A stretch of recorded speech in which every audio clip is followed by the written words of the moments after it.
Pharrell. Hey, how you doing, man? You know what'd be cool is if we told my story with Lego pieces. Seriously? Yes. Lego. Just be open. Hey everyone, Rascal here. And Mama. Welcome to our channel, Paws On Animation. And today we are covering something slightly different, the animated documentary Piece by Piece. But it does have to do with animation. Yes. This movie is a documentary about the life and career of Pharrell Williams, told entirely in Lego. And it makes the most fun out of using this style. But before we start, be sure to like, subscribe for notifications and future podcasts and one of Paws videos. Thank you for joining us this summer, subscribing, sharing our videos, commenting, everything you do. We appreciate you so much. Yeah. And Lego is what got us to pay attention to this documentary. Yes. Which we saw and we think is exclusively on Peacock. I think so because it immediately came up for free just out of nowhere. And we said, okay, let's give it a watch. And the idea of making it into a Lego style is pretty fun because we have seen a rise in these biopic movies and they want to stand out from others rather than just a celebrity playing a person reenacting events that may or may not be accurate. People want to add animation to it or something weird or stylized to make it stand out, like you had Better Man with an entire CGI chimp playing the main role, and then in here you have an entire documentary told from start to finish in Lego style. And he said within there, so what do you want to tell us? I want to do it in Lego like those movies, and that's it. And that's it. And it works. Yes. So for those of you not familiar with Piece by Piece like we weren't, it was released in 2024 for some reason in October, and we'll tell you why that was a bad idea for two reasons. It's an animated biographical documentary, also described as a comedy. Yes. It was co-written, co-produced, and directed by Morgan Neville in his directorial debut. And it talks about the life and career of Pharrell Williams. And of course, you know I love him because of Happy. Yes. And they did talk about Happy during this documentary. Yes. And within the documentary, you have a host of celebrities who appear, speaking of how they met him, how they know him, and the type of person he is, his traits, his command of music and art, and how he is unique to the music world itself, I should say. Right. This movie, for some reason, was released in the U.S. October 11th of 2024. Bad reason, because October is generally for horror movies, and this is definitely no horror movie at all. Right. And the second reason is because it went up against films that it didn't have a chance in heck against. Yeah. It was released alongside Terrifier 3. Oh boy, that's a Sharon contrast. Phoenix. The Apprentice. My Hero Academia, You're Next. Seriously. And the wide expansion of Saturday Night. It was projected to gross between 3 and 5 million.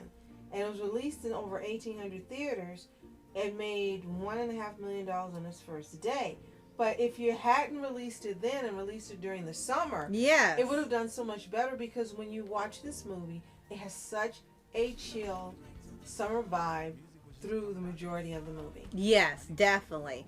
And it would have been much more fitting for that time because they had really big, heavy hitters surrounding it. This was, unfortunately, low on the totem pole for them as a must-see for people. They were going up against either bigger franchise or bigger, long-awaited films. And there are people, before you suggest there are people that I think wanted to see this, regardless if they really liked Pharrell Williams or they liked it was a Lego movie or they just were curious and wanted to see it. Yes. People wanted to watch it, but having the options to see this and these other bigger films, you're most likely going to see the other bigger films.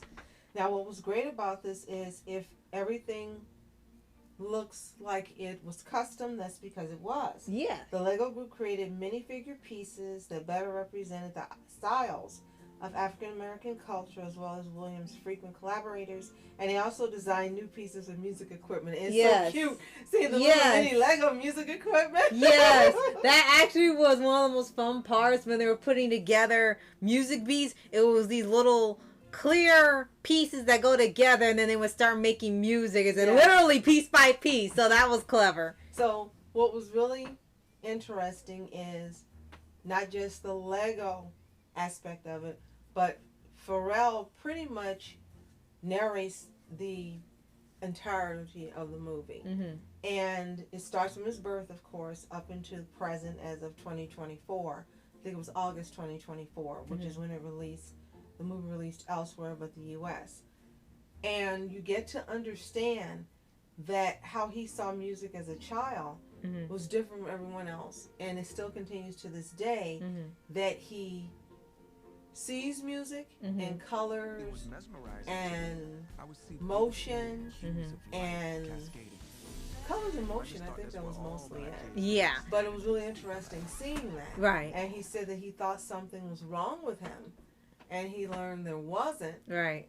But he thought that's how everyone else saw music. Right. And colors and motion. Right. And the way it was represented in the movie with the Lego and the bright colors. Perfect. Yes, absolutely. It was a perfect animation style to put it in for his story.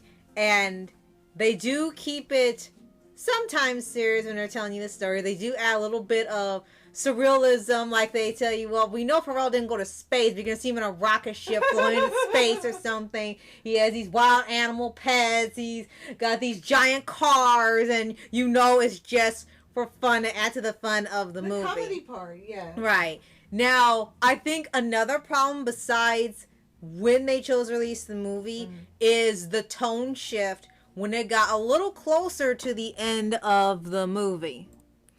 And that is the fact that it stopped being a comedy after a while into it. Now, it gets back to the happiness before the end, but they address more serious topics and events that are happening in his life around the time he's making some of these musics, and they portray the tragedies or events in the Lego form. True. Take away the color and show how hard it was for him and others around him. And I think that ended up hurting the movie because the Lego stuff started to just be the base for side note, and it started just putting all the real life events and the tragedies in Lego form, and it wasn't a comedy anymore. It was beginning to be reminded of all these things that happened at the time. That would be the only thing that we didn't care for. When you think of Lego, you think of joy and fun and creativity, and we know that these are aspects that are a part of his life. Yes. But when you see Lego and think of Lego, that's how you imagine the entire documentary would be. But they chose a different direction. Yeah. And another part is that when it gets later on, and I wasn't aware of this, you find out more about his hip-hop and rap contributions. Yes. And the music takes a change for a while, reflecting his experience within these events. Right. And as you mentioned, then it gets back to where he wrote Happy. And Happy has made so many people happy around the world, including me. And it was kind of a letdown to learn that he was not happy, for the pun, ironic, with the success of Happy. Because during the time there were different things going on around the world in the U.S. that were not bringing joy. And it affected him. And he wasn't happy at that time that the song was a hit and that people were finding joy, which we were kind of confused because that's the main reason you end up loving the song. Right. Like for me, if things aren't going so well or I may be seeming to go toward a more negative mood, I will sing it in my head, sing it out loud, or play the song, and it brings me joy. Yes. And we just don't understand how something that has brought so many people joy, hundreds of millions of people around the world, and inspired them to make wonderful videos of themselves online as well. Yes. Didn't bring him joy. And that's unfortunate, we would say. Yeah, that is really one of the two things that we didn't care for the movie, but it wasn't things that were like, oh, it ruined it or anything like Definitely that. Not. Didn't ruin it. It just took away some of the fun you were having.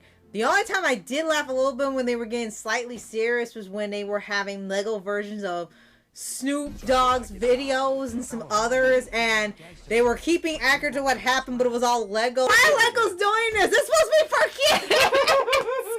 I guess Lego adults. Yes. So as far as accolades, I think that it was unfortunate that only certain groups gave attention to the movie. And part of that was because, again, never heard of it, never knew it was out until Peacock recommended it. Yeah. And that's unfortunate because it is a fun watch. Yes. The movie was nominated in multiple categories by the Annie Awards, AARP Movies for Grown-Ups, Astra, Black Reel, Critics' Choice Documentary Awards, Heartland Film Festival, Hollywood Music and Media, and NAACP. It won the Truly Moving Picture Award from the Heartland Film Festival and the Music Documentary Special Program Award from the Hollywood Music and Media Awards. Ooh. It is unfortunate. I think it really deserved more because even if there are aspects that you don't care for, and you would hope would be a catalyst for other artists, whether they're music or actors or directors or so forth, to do this and be allowed to do it by Lego. Yes. Because it just brought a different aspect to seeing a documentary, and it made it more interesting. Right. I love biographies, I love documentaries, but this one definitely stands out and will be remembered by me forever because of the Lego aspect and because the majority of it was comical and fun and joyful. Right. Quickly, we'll mention what's considered the voice cast, but really it's the appearance of the people. Yes. Had, of course, Pharrell as himself, and everyone appeared as themselves.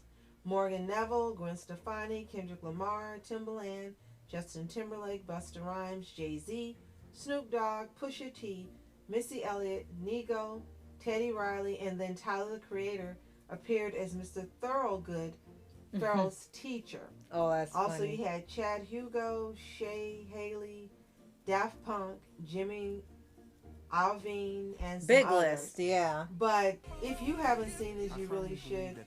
It's worth the watch. It's enjoyable. It has a runtime of 93 minutes, so a little over an hour and a half.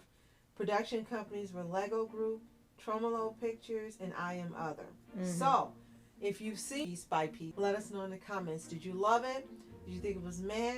Was it what you expected from a Lego movie, or was it what you expected from Pharrell if you're a fan and know his work intimately? And if so, let us know in the comments. If you haven't seen it, again, we recommend you watch it. The only place we know right now to see it is on Peacock. But if you know otherwise, let us know in the comments. Right. And if you haven't already, subscribe for updates and legal videos for anime series, anime shows, and all things animation. Yes, and thank you so much for joining us. Again, hope you're enjoying your summer. Thank you for taking time to share some things we've watched and to hopefully receive joy from our presentation of it. Yeah. As always, you are special. Thank you so much for watching Rascal Entertainment. And Amana Entertainment. Have a fantastic day. Peace. Woo! Holy moly, guacamole. Legendary story, yeah? Wow. Man, this is gonna be a Lego movie, bruh.